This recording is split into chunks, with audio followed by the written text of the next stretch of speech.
How's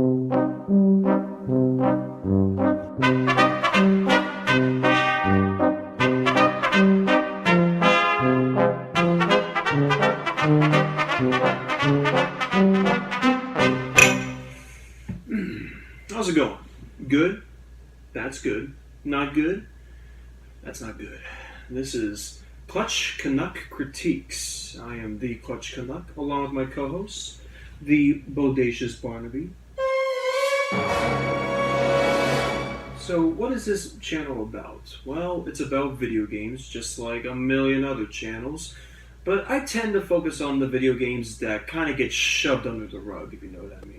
Look careful, you're spilling it. I thought about this for a long time. What's a good first video game to talk about? And there's plenty of them, actually. But I thought about one that's from a popular franchise, but not many people have played. It's called Call of Duty War at War Final Fronts on the PlayStation 2. Let's give it a whirl. I'll give you a little history of the Call of Duty games on the PlayStation 2. Why don't you drink up, Barnaby? How about new, you crazy Dutch bastard?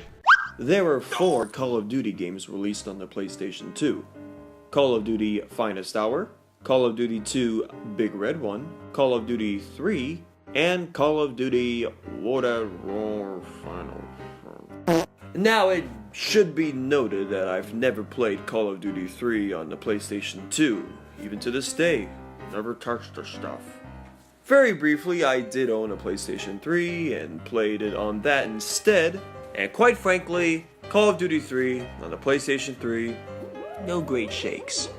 So I actually sold my PS3 to a friend of mine because he really wanted it for a Wii.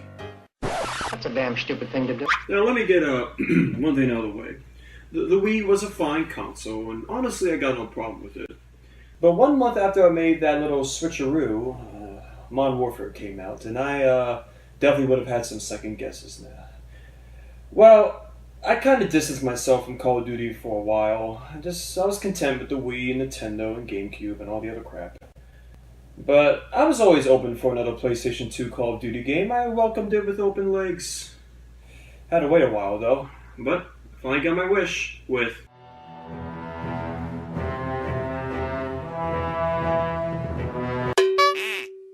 Released November 10th, 2008, predating War at War by 1 day actually. It was a game that no one asked or cared for. It wasn't developed by Treyarch though, it was developed by Rebellion. Rebellion? Oh yeah, Rebellion. They've made many classics like Checkered Flag, Skyhammer, and Snood. You can sense something kind of fishy with this game just by looking at that cover. I mean, all they did was just slap on some duct tape and write down Final Fronts. It's not even an exaggeration.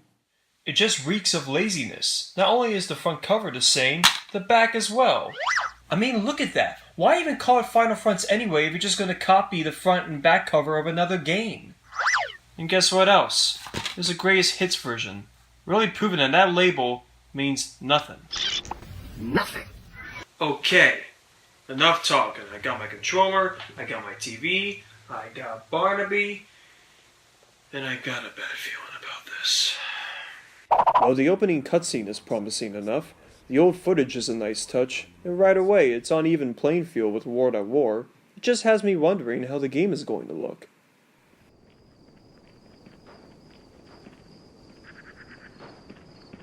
Hey Mac, what's the scuttlebutt on the new honcho? What the hell am I looking at? That's exactly what I said when I first saw this. I mean, this is just lousy looking, even for PlayStation 2 standards. I mean, let's just pause it for 1 sec. You have 4 characters on screen, and 3 of them are the exact same model. Now let's go back 3 years to Call of Duty 2, the Big Red One. We got 5 characters on screen, and all 5 of them have their own unique model. You might be thinking, who cares? Well, you know what every single video game company should strive for? It's a little word I like to call dignity! So just like every other Call of Duty game, you have the training stage. You shoot the scarecrows, frag the windows, poke the bunkholes who magically spawn bullet holes, go through the training huddle, give Barnaby a cuddle, and then drown in a puddle. Yep, pretty much. So then you wake up and... So then you wake up and you get thrown right into the action. What kind of shit is that? The second I start to move my player, he gets shot? Well, anyway, you're just waltzing around trying not to die, like every other Call of Duty game, all while trying to wipe out your enemy, like so. There you go. And this is the only PlayStation 2 Call of Duty game where you have to deal with the Japs. Wait a minute, hold the fort. You shitting me? Huh? Right? I mean, what's up with these ragdoll physics? They're completely broken. And what's going on over here? What is going on with this game? Well, that just happened. Ooh, look at this. I can grab the flamethrower, even though it blew up a couple of seconds ago. Well, let's test it out. Come on. You can't even see direct fire coming out of the nozzle. That's unacceptable.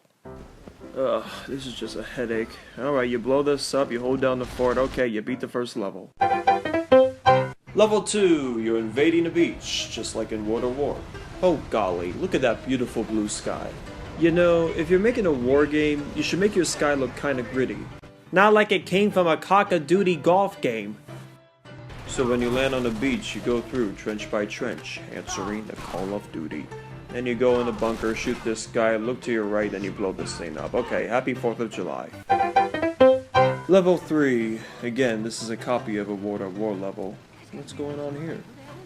I like how the camera zooms in, even though it's a point of view shot. Unless your character has the ability to stretch his neck.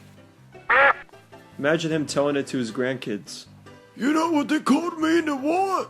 Joe Mile Neck Miller! So some guy shows up out of nowhere, burns them all out, and then he gets sniped. Damn it! Oh yeah, I should mention that just like in World of War, you have your two squad members, Sergeant Robeck and Private Polanski. Keith Sutherland returns as the voice actor for Robeck. Yeah, well, the airfield's over there. We're pinned down here. And they brought in some Chris O'Donnell sounding asshole for Polanski.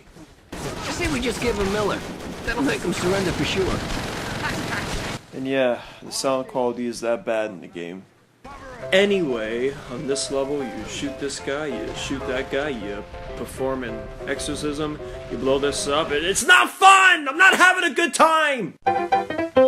Same shit. Different time of day. Next.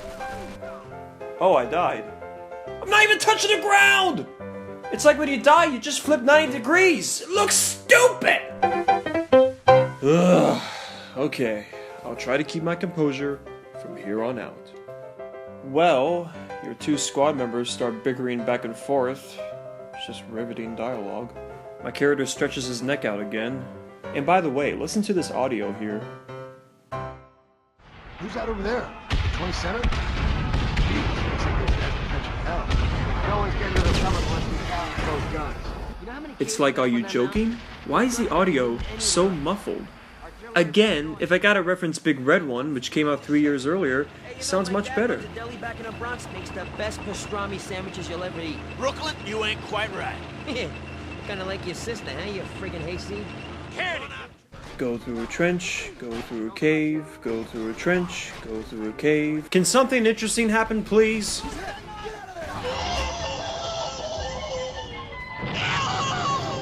Didn't stand a chance. So you get to the end of the level, and this happens.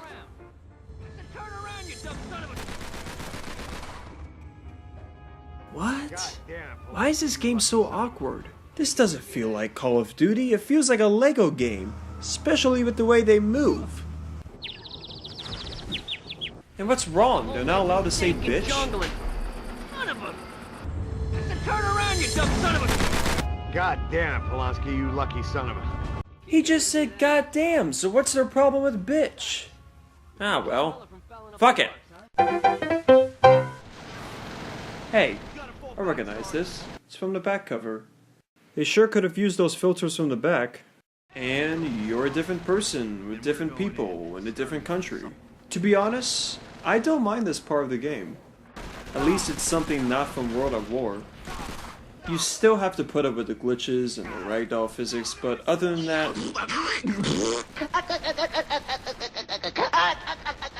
This level's no bother. Oh, wonderful, a tank level. I love tank levels. I can't express to y'all enough how much I enjoy playing a tank level, especially ones where you can't even control your tank. You can only control where you aim. You know another game that had a tank level? That granted you the ability to move your tank? It came out 3 years earlier. After that nonsense, you enter level 9, and I'm a British bloke. Again, I'm fine with this level because it's not from World of War, but it's very forgettable and boring, just like Doctor Who. Oh, shut up. Well, you start the next level off cruising down a snowy road, and there's a vehicle in front of you. And what happens when there's a vehicle in front of you in a Call of Duty game?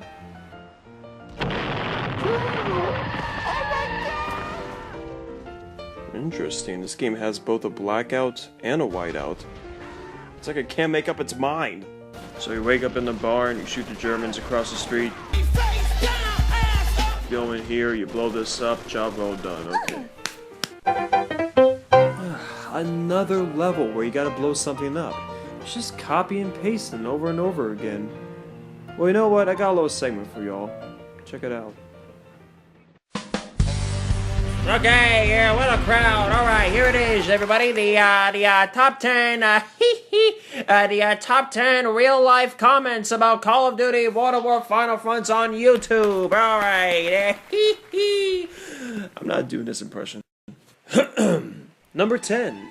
The best COD game ever. Number 9. Most underrated PS2 game of all time. Number 8. This is the best game in the world. Number 7. Best COD ever. Not like Aw or Ghosts, but for me, this is real Call of Duty. This is war. Number 6. I was in love with this. You know, if you got a green heart, you may want to see a doctor. Number 5. I really miss these graphics, and I wish I still had my PS2 and this Call of Duty. I know you may think I'm crazy, but I don't care what anyone thinks. I miss this Call of Duty. Number 4. This game is incredibly detailed and well made for a PS2 game. Damn! Number 3. The best PS2 game. Then comes GTA San Andreas. Then Need for Speed. Number 2. I can't believe this game existed before ISIS. And the number 1 comment about Call of Duty World of War Final Fronts on YouTube is... Why doesn't people like this cool stuff anymore?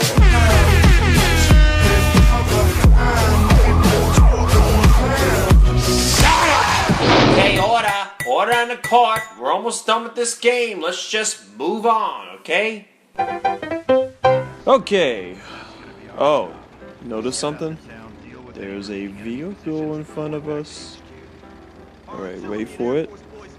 Wait for it. Of course. I guess fading to black is an American thing. British people and their whiteouts. Am I right? Bonk.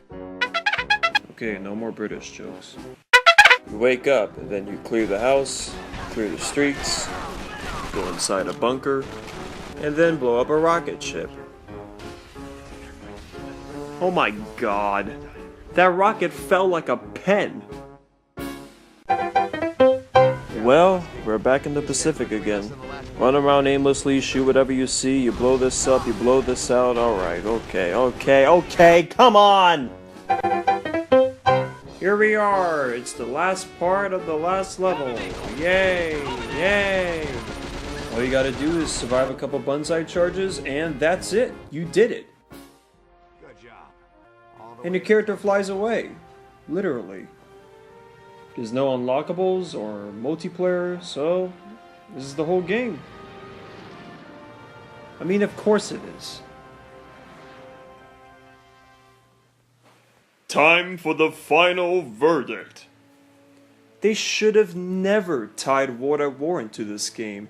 It should have just been called Final Fronts. And changed the artwork. It fools the person into thinking they're getting a similar experience. Like, there's not even blood in this game. Making it T for teen was a bad choice, but it still could have worked. Instead, you get an extremely watered down version of World at War, even for PlayStation 2 standards. Poor low resolution graphics, bad sound quality, ridiculous ragdoll physics, very repetitive music. I'm pretty sure there were only like 5 songs on the soundtrack. No memorable levels and forgettable cardboard characters. However, the controls were fine and the difficulty wasn't over the top, which is always a saving grace, but still, I do not recommend this game at all.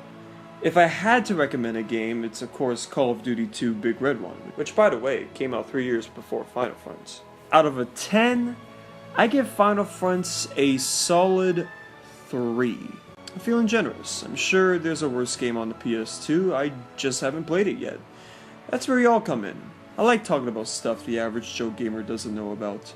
So hit me up with some suggestions, please. There's a lot of games out there, and it's time some of the ones hidden in the shadows get some light shed on them. Anyway, time to sign off. Set sail, me old trout.